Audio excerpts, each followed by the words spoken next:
Seorang mahasiswa semester awal dan pengamat menikah muda. Doakan saya agar dimudahkan dan segera bertemu dengan jodoh saya. Masya Allah. Kalau ingin bertemu jodoh, jangan selalu jadi pengamat. Nah, ini pengamat menikah muda tapi tak dapat jodoh. Cara mendapat jodoh itu bukan mengamati, tapi berikhtiar untuk mendapatkannya. Ya, kenali, ta'aruf, cari sesuai dengan ukuran Nabi. Tak kenal maka ta'aruf, bukan tak sayang. Tidak semua kenal itu mesti sayang. Bapak kenal dengan istri tetangga kan tidak harus sayang. Tak kenal maka ta'aruf, tak tahu maka berkenalan. Cara ta'aruf yang baik untuk mencari jodoh banyak dari Nabi. Tunkahul mar'atu li arba'in. Kalau ingin cari jodoh perempuan itu lihat pada 4 halnya. Perempuan ke laki-laki juga demikian, lihat 4 halnya. Pertama, li jamaliha, jamaliha. Ingat, bukan jamil, bukan jamilah, jamal. Kalau jamil ganteng, lihat gantengnya. Kalau jamilah cantik, lihat cantiknya.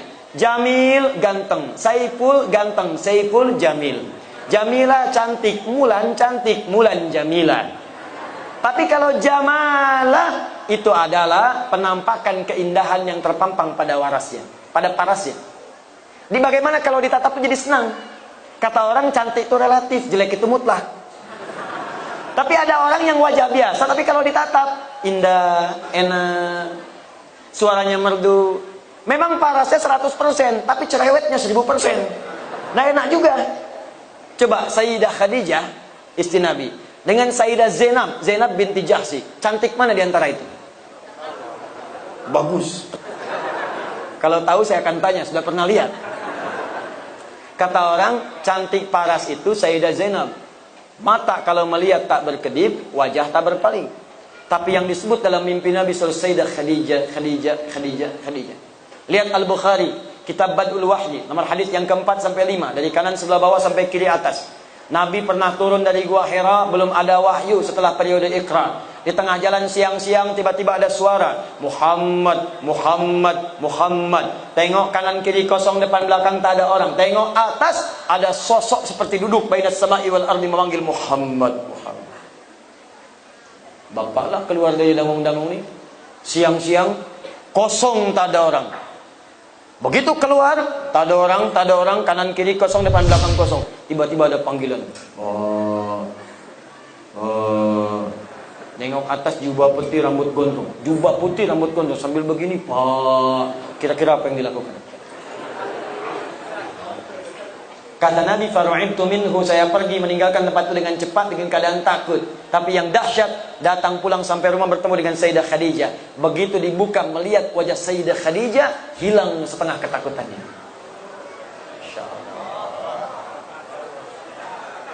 Jika dia ditatap, maka damai hatimu, kata Nabi. Calon istri yang baik ketika dilihat Sayyidah Khadijah, baru lihat wajah istri, masalah hilang. Setengah masalah hilang. Apa kata Nabi? Dathiruni, dathiruni. Di riwayat lain, zammiluni, zammiluni. Selimuti saya, selimuti saya. Saya khawatir. Dibawa, digandeng, masuk ke kamar, diselimuti. Keluar kalimat yang indah. Zaujil karimi, makna. Sayang, engkau itu orang baik. Engkau menyambung silaturahim. Engkau senang memberi. Engkau orang baik dalam kehidupan. Engkau tak punya musuh. Tanamkan dalam jiwamu yang paling dalam. Aku akan bersamamu dalam suka dan duka. Seketika hilang masalahnya, turun malaikat yang tadi membawa surah Al-Mudaththir, surah ke-74.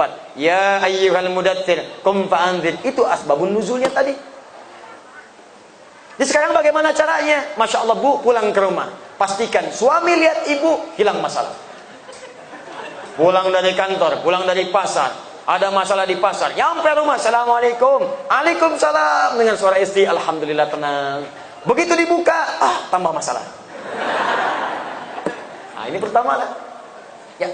Kedua, nasabiyah, lihat dari mana dia berasal supaya tidak menimbulkan fitnah. Cari ukurannya. Ketiga, kemudian apa yang terjadi? Kata Nabi, lihat juga limaliha. Ada yang menafsirkan adalah kekayaan hartanya. Tapi saya cenderung kepada penafsiran kemampuan dia mengelola harta suaminya.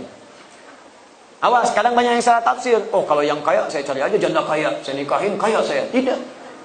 Saya cari aja anak orang kaya, saya nikahin jadi kaya. Tidak. Kata para ulama hadis sebagian, makna di sini adalah kemampuan dia mengelola harta suami. Jangan sampai pendapatan Anda 5 juta, tapi zakat molnya dia 10 juta. Stres Anda.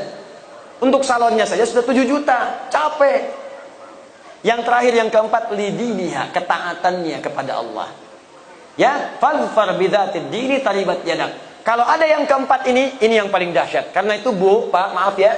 Kalau ada seorang pemuda, akhlaknya baik, agamanya bagus, Qur'annya hafal, taat pada Allah, kata Nabi, jangan ditolak tuh karena sulit untuk menemukannya.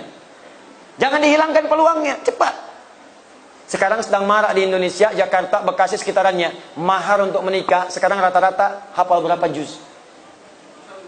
Ada seorang pemuda datang melamar kepada anak kiai, anaknya cantik luar biasa, taat salihah. Ternyata bukan dia saja yang datang, 2 orang lain datang, 3 orang datang mau mengajukan lamaran. Begitu datang pertanyaan kiainya bukan yang lain, Quran. Ananda siapa namanya? Saya Anas, Pak. Baca surat An-Nas. Baca. Bagus. Kalau Ananda siapa? Saya Torik, Pak. Baca surat At-Torik. Bagus. Yang ketiga, belum ditanya, udah pucat wajahnya. Kalau Ananda siapa? Saya Imran, Pak. Tapi dia tak hilang akal. Cuma panggilan sehari-hari kulhu, Pak. Ya. Nah, coba carilah yang seperti itu. Yang ikhwan juga demikian. Coba ta'aruf yang baik. Kalau sudah jangan lama-lama, ya. Lamar dengan baik. Doa malamnya istikharah. Nampak dia, besoknya lamar. Doakan, sentuhlah ia tepat di hatinya. Maka ia akan jadi milik untuk selamanya. Bikin status. Udah datang. Dan para akhwat saya nasihati ya, awas nih yang belum menikah, jangan dengarkan rayuan-rayuan gombal para lelaki. Aku mencintaimu. Jangan dipercaya. Katakan padanya, buktikan cintamu dengan menuliskan namaku di buku nikah kita. Catat. Itu punya BPKB. Apa itu BPKB? Buku pernikahan kita berdua. Masya Allah. Kenapa nyampe sana ini? Dah, 3 menit lagi saya jawab. Bismillahirrahmanirrahim. Ustadz, bagaimana caranya kita berdoa kepada Allah supaya hati kita tenang, hati kita terang? Caranya yang berdoa. Minta kepada Allah supaya diterangkan hati. Bagaimana caranya? Yuk kita mulai beberapa bagian dari Al-Quran. Pertama, tingkatkan zikir kepada Allah. Apa itu zikir? Zikir itu amalan yang punya pengaruh kepada hati. Selain tenang, nanti Allah akan turunkan cahaya. Apa dalilnya? Quran surah ke-13 ayat 28.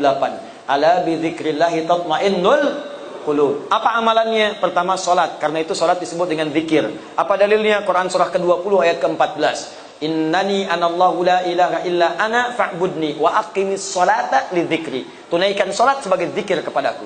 Amalan kedua apa? Rajin baca Al-Quran. Rajin. Datang surau, baca Quran. Pulang kamar, baca Quran.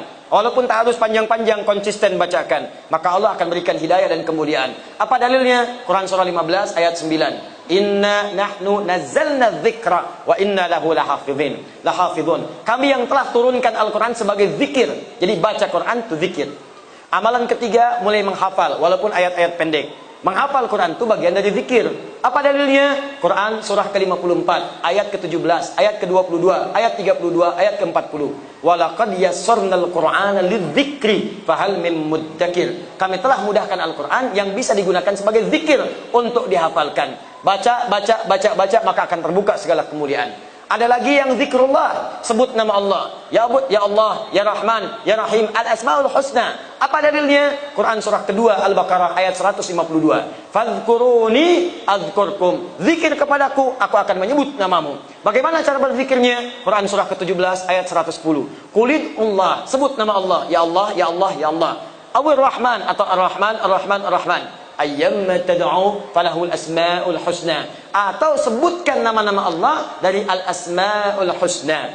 Terakhir, sebut dengan kalimat thayyibah. Subhanallah, alhamdulillah, Allahu akbar. Hadis Muslim dalilnya, nomor hadis 571. Apa dalil Qur'annya? Quran surah keempat ayat 103. Fa idza qadaitumus salata, jika Anda selesai menunaikan salat, fadhkurullaha.